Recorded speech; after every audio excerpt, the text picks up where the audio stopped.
Hello friends, this is Shelley from Koal and It's a Knacks. Thank you so much for joining me. In this tutorial we are going to make curly cues.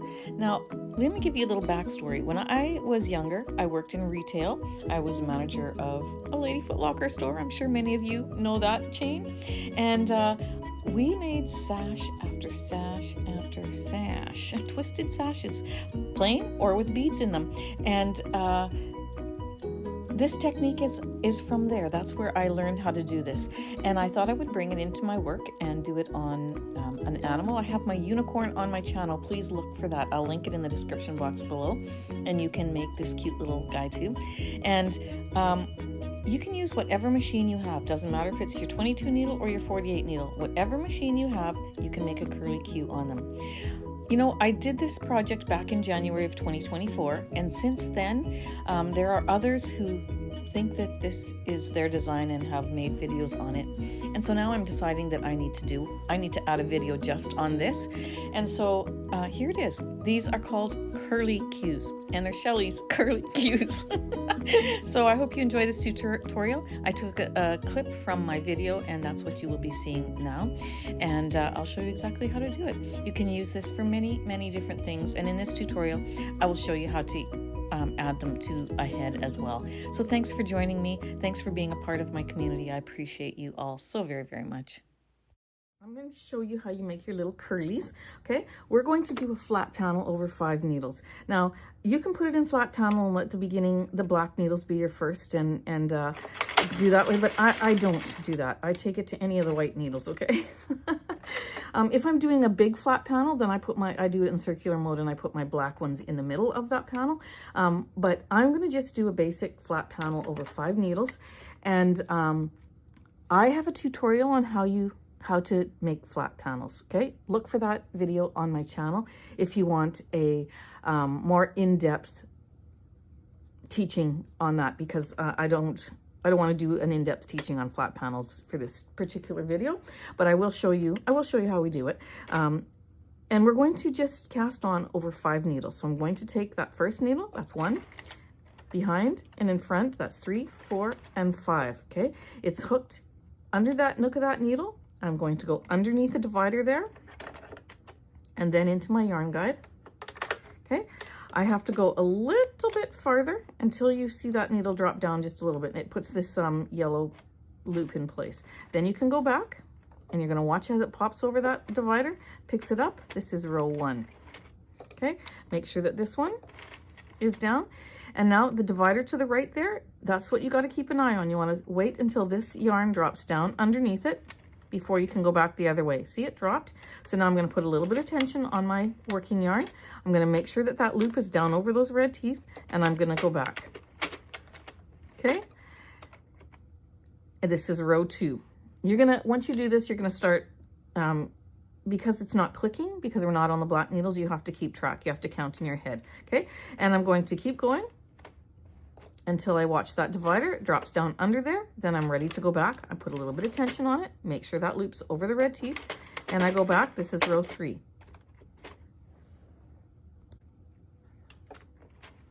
Okay, always making sure that the loop goes down over the red teeth, especially on the first and the last needle. Okay, so it's going to pop down over that red divider.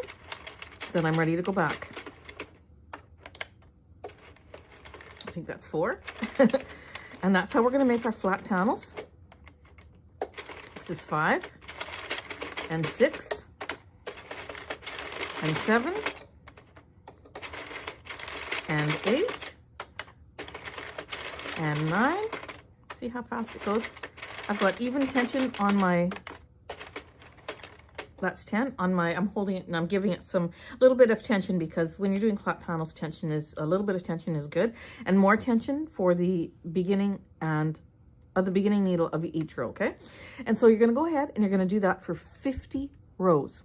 You're going in each color. I do one for 50 rows and I do another for 40 and 40. So I do 3 of each color. 1 flat panel that's 50 rows and 2 flat panels that are 40 rows. Okay, I'm going to go ahead and I'm going to finish this to 50 rows, and then I'll cast off with you and show you all the rest that I've made. Okay.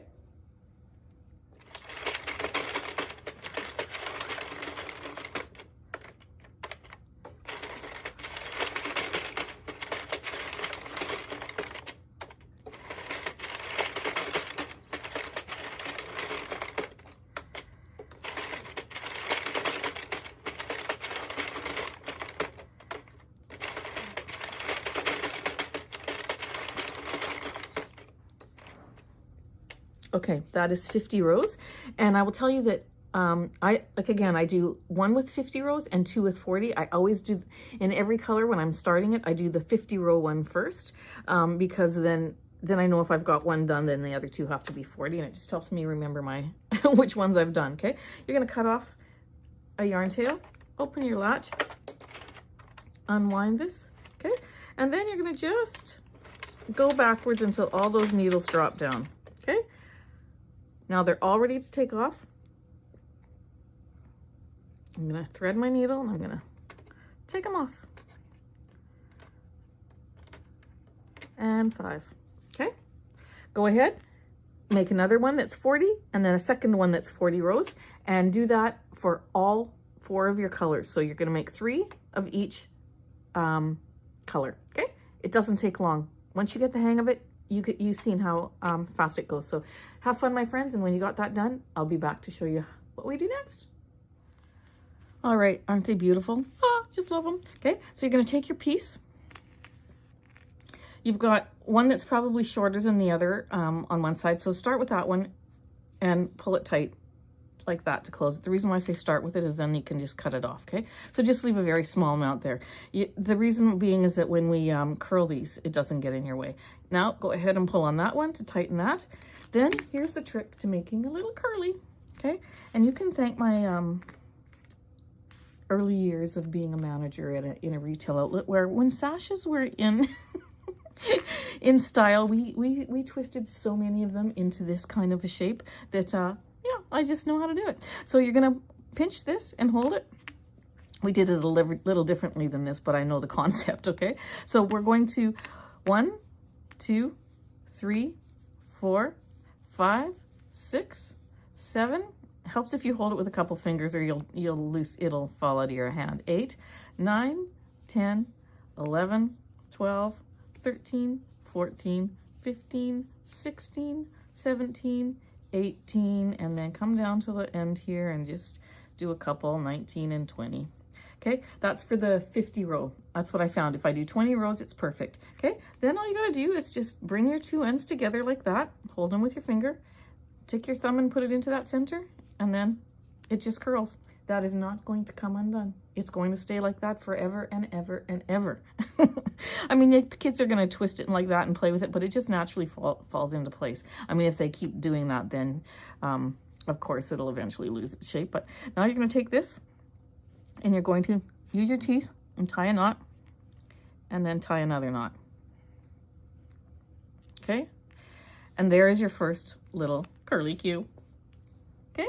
So I have gone and done that with all of them. Now what I'm going to do is I'm just going to poke my needle into one of these little ends, and I'm going to take that short little one, just like that, and I'm going to hide it and then cut it off. I did 20 rows for the 50 row ones, 20 rotations, and I did 15 for this other one. And I tell you the row counts because look at how much tighter this one is, okay? This one's a lot tighter, and I don't like the look of it as much. I don't think it looks as soft, and I did quite a few more twists for that. So you want to just twist it so you get a nice, it's like a wider curly, and you know, you could do it either way, whatever you like, but I like the looks of the soft. I think that the bigger loops make it look softer, so that's why I wanted to show you both. This is much tighter turn, and this is looser. So I did 20 turns for the big ones, and what did I say? I think I said 15, but I think I did 17 for the smaller ones. Something like that. You'll figure it out, okay? In and around there. And then now we're going to attach them. All right, so I put the first 3 on, and I'm going to show you. I'm just alternating colors. So pink, purple, yellow, green, and I'm just pulling from the pile. The reason why I wanted some longer ones was so that it's just not all the same all the way around, but I'm not paying attention to what length I'm grabbing. I'm going to let it fall where it may, okay? And so we're going to just thread our needle, and I started on this side of the horn, and I'm just going all around the circle till I get to the other side, and whatever color I land off, then I land off. Okay, so what I do is I just pick up the stitch like that, and then I take my needle and I'm going to go through both of these halves. So there's two different halves. I'm going to go through both and that just helps secure them, just like that. Then I'm going to go back into the head, close to the horn there.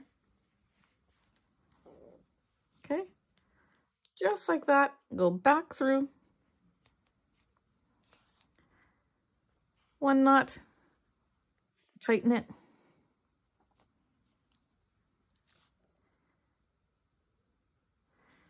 Two knots, tighten it, then down into the head, under the stuffing, and out. Okay, and then when you pull on it, it just, where's my scissors? It just like helps to secure it there too. So I'm going to pull up, cut it off. I've got that next one done, just like that. See, this one I did a little bit tighter. I don't like it as much. It doesn't fall as nicely.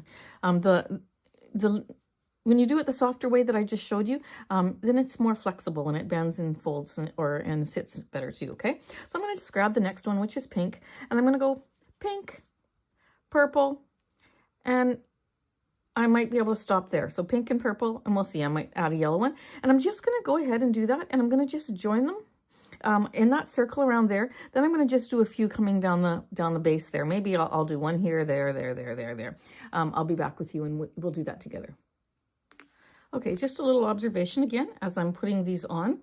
I don't want it to look like this is perfectly even. So you've got one on this side over there and one on this side over there. That looks goofy, okay? So I want it to look like I have a side bang going there. So I'm gonna leave this last one on this side, even with that ear there. So it's just behind the tip of the ear. And I'm gonna put another yellow one beside the pink one. And it'll look more like a swooping bang. So I'm going to go over here. A swooping mane. Pardon me. Okay. And I'm going to add that. I'm going to go through 2 layers like I showed you. And then I'm going to fasten it off. But then with the eyes there, that's going to look much better. It's going to look like the mane is coming over to the side rather than split. So just a little attention to detail that I noticed as I was putting this on, and that sometimes when I realize things is after I do it and I think, nope, that doesn't look good, and it's okay to change it. Okay, so go ahead and do it that way or however you want to do it, and I'll see you back. All right, so for the end, what I did is I went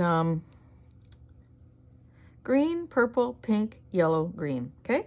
So I just staggered them a little bit. So this one and this one down a little bit and over, this one down a little bit and over. I just crisscrossed them like this, okay? So you do it however works for you, but I love how that looks. They can put it in a little ponytail if they want, ponytail, and there we go. Thanks for watching with me, my friends. Thanks for being a part of my community and for supporting me in all the ways that you do. It means more to me than you will ever know. So take care, friends, and we'll see you in the next tutorial. Have fun making curly cues.